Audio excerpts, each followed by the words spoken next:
Oh man, This Is Spinal Tap isn't just a movie, it's the OG mockumentary that took every rock and roll stereotype, cranked it up to 11, and basically invented a whole new kind of comedy.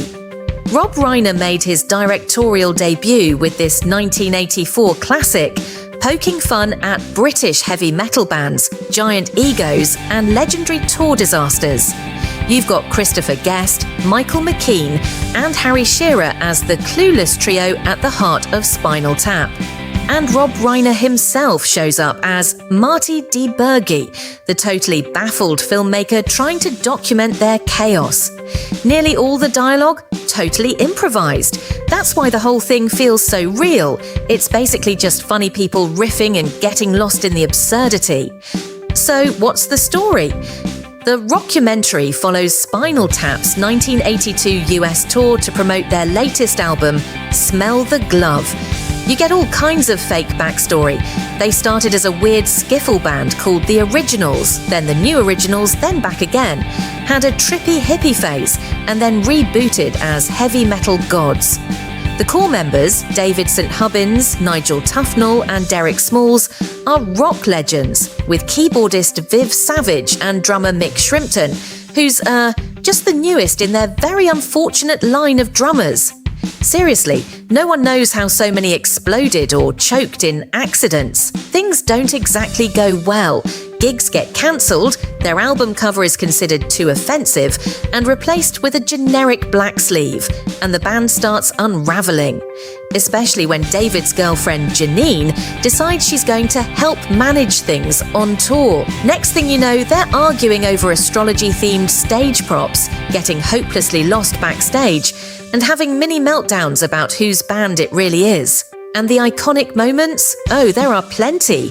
Nigel's amp that goes to 11, a hilariously tiny Stonehenge prop, being billed below a puppet show, a disastrous amusement park, Jazz Odyssey, and of course, more doomed drummers. By the end, things look grim, until one of their rudest songs turns out to be huge in Japan. Nigel storms out but comes back, and Spinal Tap keep rocking until naturally another drummer is lost. But here's the wild part. Spinal Tap really started as a TV pilot in 1978, with the guys improvising their way through band shenanigans. After some failed drafts, they finally tossed the script and just went full improv. Norman Lear saved the day with funding after other studios passed, and Reiner shot the movie super cheap in LA, using over 100 hours of footage drawn from real-life rock and roll stories. All those weird details, confusing hotel gigs, odd backstage tunnels, guitar finger-pointing, actually happened to other musicians.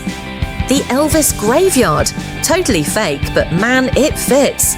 And how did people react? Well, it wasn't a hit right away, but critics loved it. Roger Ebert, Gene Siskel, they gave it rave reviews, saying how real and hilarious it was. Today, it's a legit cult classic, sits near perfect on Rotten Tomatoes, and shows up on every funniest movie ever list.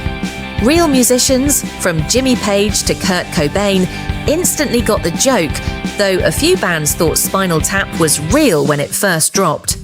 Culturally, Spinal Tap is massive.